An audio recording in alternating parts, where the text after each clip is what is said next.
सुनील जी, सबसे पहले आपके पास ही आ रहे हैं। मैनपुरी आप जीते, उसकी बधाई। खतौली आपका गठबंधन जीता, उसकी बधाई। लेकिन ये रामपुर में हार गए तो आप लोग उसको धांधली क्यों कहने लगे? देखिए, मुझे लगता है कि जो तीनों उपचुनाव में प्रशासन का जो तांडव रहा है, वो आप लोगों ने सोशल मीडिया के माध्यम से या टीवी के माध्यम से या जो समाजवादी पार्टी ने लगातार चुनाव आयोग को सूचनाएं दी हैं, शिकायत की है, उससे सबसे बेहतर तरीके से आपको जानकारी है। हम ये नहीं कहते कि मैनपुरी में प्रशासन का कम तांडव था। मैनपुरी में कोई ऐसा समाजवादी पार्टी का समर्थक, प्रधान, पूर्व प्रधान या हमारा बूथ का अध्यक्ष या नेता, कोई ऐसा नहीं जिसके घर पुलिस नहीं गई, जिसका दरवाजा नहीं खटखटाया, जिसको पकड़ा नहीं है। वही खतौली में भी हुआ।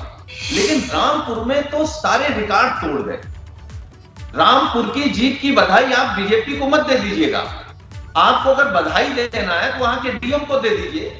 बधाई अगर आपको देना है तो वहां के कप्तान को दे दीजिए, सीओ को दे दीजिए, वो एसओ को दे दीजिए जो बुजुर्गों को पीट रहे थे, जो महिलाओं को पीट रहे थे, उनको बधाई दे दीजिए। तो हम बीजेपी को मैनपुरी में हम लोगों ने हराया, बीजेपी को खतौली में हराया है। रामपुर में हम प्रशासन से हार गए, बीजेपी से नहीं हारे। बीजेपी में तो इतनी क्षमता ही नहीं थी कि फेयर चुनाव करा के वो जनता के बीच चली जाती।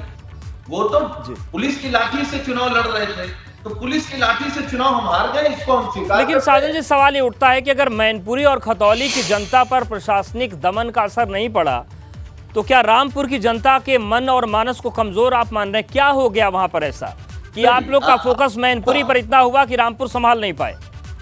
आपने बहुत अच्छा सवाल किया और मुझे लगता है आपके सवाल में ही जवाब है जो समाजवादी पार्टी लगातार आरोप लगा रही है। हम कह रहे हैं मैनपुरी का वोट आप परसेंटेज देखिए, खतौली का वोट आप परसेंटेज देखिए और रामपुर का वोट आप परसेंटेज देखिए, तो आपको पता लग जाएगा कि सरकार की क्या मंशा थी और प्रशासन ने किस तरीके से, आप मतलब लोकतंत्र को खत्म कर रहे हैं। आप वोट नहीं डालने देना चाहते क्योंकि आप जान रहे थे कि अगर लोग वोट डालेंगे तो आपके भ्रष्टाचार के खिलाफ, महंगाई के खिलाफ, आपके झूठ के खिलाफ, आपके बेईमानी के खिलाफ, आपकी नफरत की राजनीति के खिलाफ लोग आपका सुपड़ा साफ कर देंगे।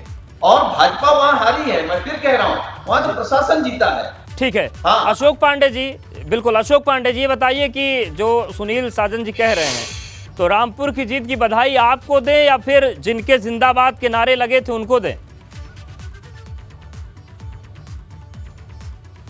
देखिए, आपको बता दें कि ये पहली बात, इनके चेहरे पे हंसी देख रहा हूँ। इनको लग रहा है कि ईवीएम मशीन सही थी।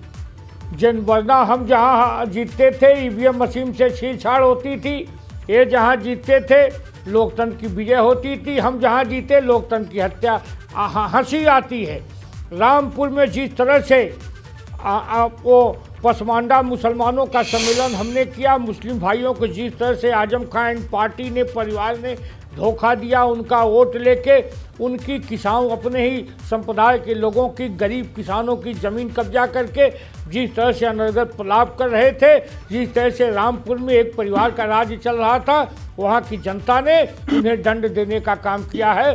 हकीकत यही है। जिस तरह से महिलाओं के खिलाफ अपशब्दों का इस्तेमाल करते थे, जिस तरह से जूता बंधवाने का काम अधिकारियों से करते थे, जिस तरह से मुस्लिम भाइयों का वोट लेके पिता, पुत्र और पत्नी संसद, विधानसभा में जाते थे, वहाँ की जनता ने उन्हें सबक सिखाने का काम। ठीक है, लेकिन ये बताइए अशोक पांडे जी, एक सवाल तो बनेगा, आप लोग कहते हैं कानून व्यवस्था बहुत अच्छी है, फिर बीजेपी ये क्यों आरोप लगा रही है कि खतौली में वोटर्स को धमका दिया? इतनी तगड़ी कानून व्यवस्था में अगर कोई वोटर्स को धमका दिया, आप हार गए, तो विरोधाभास नहीं हो गया फिर ये? देखिए, निश्चित तौर पे आपको बता दें, अच्छा सवाल है आपका। खतौली में पैसा बांटते हुए मदन भैया के लोग पकड़े गए। ये क्या मैं गलत कह रहा हूँ? सीधा सीधा पैसा बांट रहे थे वो लोग, गुंडागर्दी कर रहे थे। मेरा ये मानना है कि निश्चित तौर पे वहाँ पे अगर जांच की जाए तो निश्चित तौर पे भारतीय जनता पार्टी वहाँ जीता है। वहाँ की जीत को हम जबरन की जीत मानते हैं। देखिए, मैं केवल ये कहूंगा कि अशोक पांडे जी बहुत भले और बहुत सम्मानित व्यक्ति हैं, इनकी मजबूरी है कि भाजपा के प्रवक्ता है तो उनको झूठ बोलना है। अशोक पांडे जी, मैं एबीपी गंगा पे इस कार्यक्रम में मैनपुरी जीतने के बाद, खतौली जीतने के बाद हम लोग कह रहे हैं कि ईवीएम से चुनाव नहीं होना चाहिए, बैलेट पेपर से चुनाव होना चाहिए।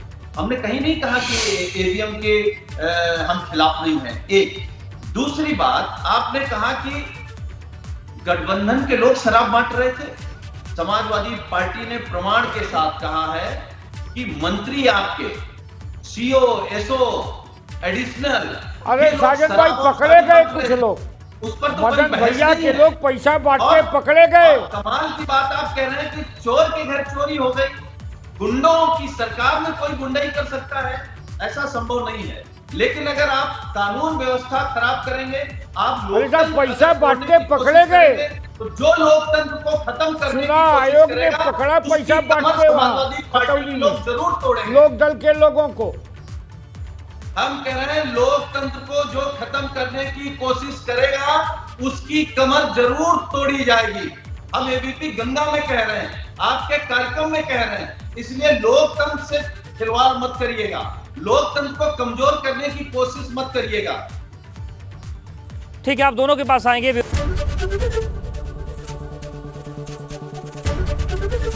एबीपी गंगा, खबर आपकी, जुबान आपकी।